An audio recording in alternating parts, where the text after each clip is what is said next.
السلام عليكم، مرحبا بكم في قناة ماث فور كمبيوتر ساينس.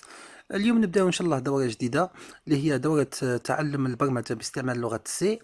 ان شاء الله راح نبداو باشياء بسيطة ومن بعد نتقدموا مع الوقت ان شاء الله. الحوايج نتعلموا فيهم حوايج ان شاء الله تفيدكم في الدراسة وفي تعلم لغة البرمجة باستعمال السي. نبداو ان شاء الله بالبرنامج البسيط هذا اللي تلقاه لما تكري نيو بروجكت في الكود بلوك ولا في اي اديتورز. اول حاجه نشوفوا السطر الاول اللي هو الانكلود ستوديو دوت هاد. انكلود ستوديو دوت هاد هذه هي عباره عن لايبرري ولا مكتبه تحتوي على مجموعه من البرامج ولا مجموعه من الفانكشنز اللي راح نستعملوهم. واحده منهم هي البرنت اف اللي تشوفوا فيها هنا. الحاجة الثانية اللي تشوفوها هي الفانكشن انت مين والله المين فانكشن. الانت مين هذه هي اول فانكشن اللي يعملها البروجرام ران، اللي يدير لها البروجرام ران. اوكي، تسمى يعني كي دير بيلد ران اول حاجه البروجرام يروح يدير ران الحوايج اللي كتبتهم هنا. اوكي، نشوفوا اول حاجه اللي هي بيلت ولا برنت هلو وورد. اوكي، لما تعمل بيلد ران واش راح يصرى في هذا البرنامج؟ راح يفشي لك كما تشوف هلو وورد. وش يصرى مثلا كون تكتب مثلا برينت هلو وورد ثانيه مثال. دونك هنا في الحاله هذه راح يكتب لك هلو وورد هلو وورد بصح ما بيناتهم حتى سبيس ولا بريك لاين ولا ما كانش ولا مش وحده تحت وحده. اوكي، حنا الهدف تاعنا نحاولوا مثلا نشوفوا نكتبوا وحده تحت وحده، يعني يكتب لي هلو وورد ومن بعد يكتب لي هلو وورد. اوكي، نزيد اللي يسميوها لاين بريكر اللي هي باك سلاش ان. في الحاله هذه راح يكتب لي هلو وورد وتحتها هلو وورد. ممكن تقول بلي انا حاب نكتب ولا حاب نحي هذا نكتب يعني وايت سبيس. ببساطه دير وايت سبيس وتكتب ودير بيلد ران البرنامج تاعك. في الحاله هذه راح يكتب لك هلو وورد ويزيد يكتب لك هلو وورد. اوكي، ممكن تغير الاسماء ولا تغير الكتابه لان البرنامج ما يكتبش غير هلو وورد، يكتب اي حاجه تقولها له. مثال يكتب لك مثلا برينت هلو وورد وبعد تكتب برينت هلو وورد ماث فور والله هلو ماث فور كمبيوتر ساينس. كي دير بيلد ران راح يكون لك هلو وورد وهلو ماث فور كمبيوتر ساينس. الحاجه اللي نشوفوها نيكست هي الفاريبل. شنو هي الفاريبل؟ الفاريبل هي انك حاب تقول للبي سي تاعك عندي داتا، عندي مثلا رقم ولا عندي integers ولا عندي float ولا مثلا كلمه حاب نمانيبيليها خبيها لي في لارام كي نحتاجها اعطيها لي شيء من هذا القبيل. اول حاجه به الفاريبل هذا كيفاش نقول للبي سي خبيه لي. اول حاجه نبدا ندير مثال اللي هو int a is equal to 5. لهنا نبدا باي اول حاجه اللي هي التايب تاع الفاريبل. في الحالة هذه التايب هو int والله اللي نقدر نقول عليه عدد صحيح، يعني 5 3 زوج ناقص 1 مثلا. اوكي، الحاجة الثانية اللي تعرفوها هي الفاليو. الفاليو شحال يعني كي يخبي لك الفاريبل شحال فيه، يعني في القيمة نتاعو. اوكي، الحاجة الثالثة اللي لازم نديروها هي النيم تاع الفاريبل، يعني نعطيه اسم باه نقدر من بعد نعرف بلاصتو ولا نعرف وش فيه. اوكي، to access this variable. هذا الكوماند ولا هذا السطر راهو في الحق يعني راهو اثنين اوبريشن ولا زوج اوبيراسيون مع بعض. اوكي، اول وحده اللي هي نسميوها declaration of variable. we have to declare our variable نقدروا نسميوها. الحاجه الثانيه هي الانيشاليزيشن. declaration معناتها نقول له باللي راني عندي والله خبي لي اسباس. اوكي، خبي لي بلاصه في لارام. والحاجه الثانيه الانيشاليزيشن نحط هذيك البلاصه هذيك نحط فيها قيمه اللي هي في الحاله هذه a is equal to 5. اذا كنت حاب نديرهم مع بعض ما بيان سير نقدر نديرها initialization plus declaration or assignment of variable هي ندير int a is equal to 5. نشوفوا من بعد النوع تاع الفاريبل اللي عندنا، يعني البي سي تاعي وشحال ولا واش يقدر يخبي لي في الكمبيوتر تاعي. اوكي، اول واحد اللي هو مشهور هو الانتجر اللي هو عدد صحيح اللي نقدر نقولوا عليه ناقص 5 ناقص 3 7 8 and so on. اوكي، the next one is float. the float هو عدد بالفاصلة 3.14 3.18 3.20 ولا 8.5 أي عدد بالفاصلة. The next one is characters اللي هو عبارة عن حرف. الحرف هذا غالبا كيفاش نسميه ولا كيفاش نمدو، غالبا نكتب حرف بصح بيناتو ولا على اليمين واليسار ندير single quotation. راكم تشوفوا في الشرطات هذوك اللي هي نسميوهم single quotation. التايب الرابع هو array of characters والله كلمة. كاين اللي يسميوها string وهي تسمية صحيحة، تما اللي هي كلمة عندها عدة حروف، مثلا كما hello world ولا hello math computer science ولا أي كلمة ممكن تكون في بالكم. غالبا الكلمة نديرها between two double quotation، يعني زوج شرطات على اليمين واليسار. آخر variable هو البوليان. البوليان يقدر يدي two value، يقدر يدي زوج حوايج برك اللي هما true or false، يعني صحيح أو خطأ، يعني فيه صحيح ولا خطأ. كاين أساتذة بزاف ولا ناس يقول لك بلي البوليان ما يكزيستيش في السي. هو ممكن الكلام تاعهم صحيح، ولكن ديما نقدر نزيدو، يعني نقدر نزيد لايبرري كيما ستوديو دوت هاب دوت هاد فيها البوليان. ثاني كاين تايبس واحدين اخرين اللي ماناش راح نشوفوهم في الدوره هذه، بصح هما يكزيستيو في السي لانجويج، يعني تقدروا تشوفوهم ولا تقدروا تلقاهم في الكور تاعكم ان شاء الله. ثاني من بعد راح نشوفوا ان شاء الله كيفاش we define our variable ولا our type، يعني نديفينيو التايب تاع الفاريبل تاعنا وحدنا بانواع مختلفه، راح نشوفوهم في دروس متقدمه ان شاء الله. شوفوا مثال اللي هو عبارة عن كود بسيط، يعني في الحالة هذه we declare our variable int a is equal to 5 ونحاول نديرلو print، يعني نحاول نديرلو display في السكرين تاعي. اوكي، اذا درت ان int a is equal to 5 ودرت print a between double quotation واش راح يصرى في رايكم؟ في البداية تظن بلي ممكن راح يكتب لي 5، بصح هو الصح كيما رانا نشوفوا اذا درت build and run راح نلقى اي، مانيش راح نلقى 5. اوكي، علاش هذا؟ لانه هو مهما تكتب له داخل الدبل كوتيشن هذيك راح يكتبوا تماما كيما راهو، ما يبدلوش مرة. اوكي، والحل كيفاش ندير؟ كيفاش نكتب 5 بدل اي هذيك؟ الاي لازم نخرجو ونكتب % دي between double quotation هذه. كي نقول دبل ولا % دي دبل كوتيشن % دي، يعني وين نلقى % دي ولا % اي حرف، معناتها راني نقول للبرنت اف هذا ماهوش كتبه ولا ماهوش حرف، هذا راهو variable. اذا كنت حاب نكتب a يساوي 5 بيان سير يعني نكتب a يساوي وبعد ندير % دي ونكتب الفاريبل تاعي. هنا في الحالة هذه إذا درت build and run راح يكتب لي a is equal to 5. كون نبدل القيمة تاع ال a نديرها a is equal to 8، هنا كون ندير build and run القيمة راح تتبدل تاع ال a يساوي، راح تكتب لي a يساوي 8. نحاول الآن نستعمل variable واحد آخر اللي هو float a is equal to 5 وندير كما درت من قبل هو print a equal to % d a. ندير build and run راح نشوف لهنا حاجة يعني غريبة، انه ال a يكتبوا لي 0 ما يكتبوليش 5، وهذه حاجة بيان سي غلطة. المشكل هنا وراه، المشكل هنا هو ال % d هذيك، ال % d هذيك خاصة فقط بالانتيجر.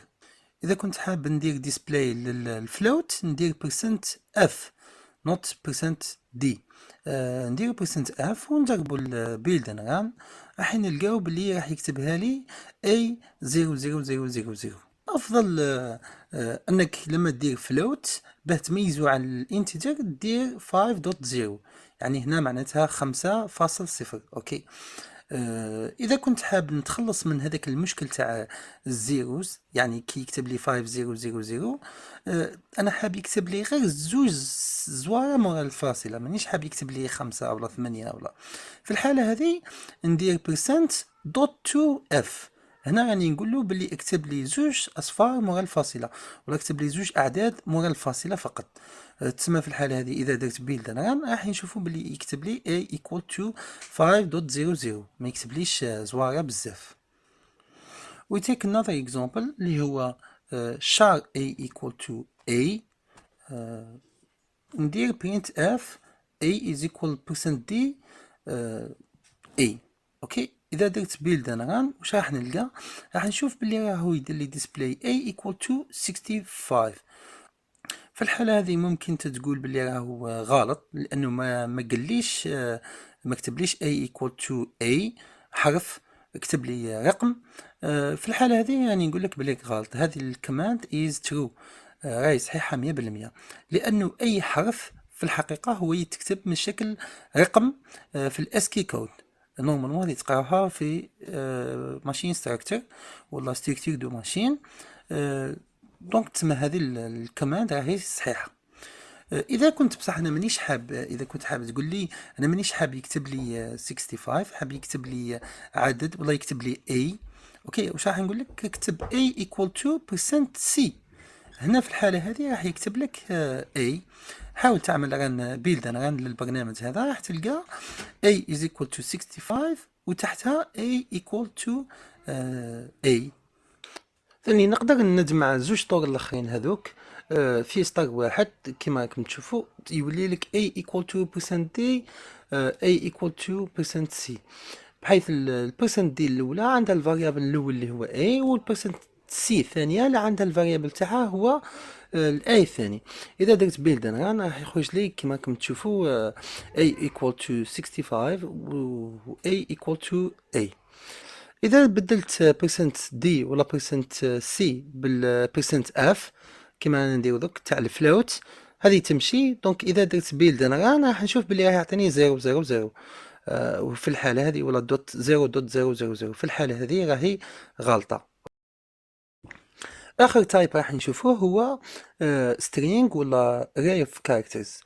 array of characters راح يديكلارا الشعر A، ومن بعد ندير سكوير براكيت هذوك 8، والله شحال عندي حرف 8 هذه تريبريزنت شحال عندي حرف. ماث مثلا ماث في الكمبيوتر ساينس بين دبل كوتيشن. اذا حسبت مثلا شحال عندي حرف، عندي 2 4 6 7 ونزيد الوايت سبيسز 8 9. في الحالة هذه إذا درت نجي ندير له برينت، ماهوش برينت سي ولا برينت اف، ولا في الحالة هذه راهو برينت اس. إذا درت برينت اس اي واش راح يعطيني؟ راح يعطيني warning ولا ايرور. علاش؟ باسكو النمبر تاع الكاركترز اللي راهو هنا في الحالة هذه راهو أكثر من واش راني درت أنا. اذا بدلت شحال، يعني بدلت باللي راهو 9 قد ثاني راح يكتب لي ماث فور كمبيوتر ساينس، بصح اخر حرف انا نشوفه باللي راهو حرف بيزار، يعني موش حرف عادي. هنا المشكل هذا يصرى باسكو سترينغ ولا الاري اخر كلمه راهي تكزيستي اللي هي اند اوف لاين، يعني كاين حرف اللي ما نشوفوهش بصح هو يكزيستي. اوكي، تما في الحاله هذه لازم نبدل وندير كشما عدد يكون غالبا يكون اكثر من ما نحتاج، مثال يكون 12 ولا شيء من هذا القبيل. اذا كنت حاب مثلا هو اللي يحسب وحده ويدير شحال كاين حرف وحده، نحي النمبر هذا كون ندير غير سكوير براكت برك، تسمى يعني a square bracket without a number. في الحالة هذه هو يعرف اللي يسميوها dynamic allocation. هنا في الحالة هذه يعرف وحده شحال ويكتب لك شحال فيه.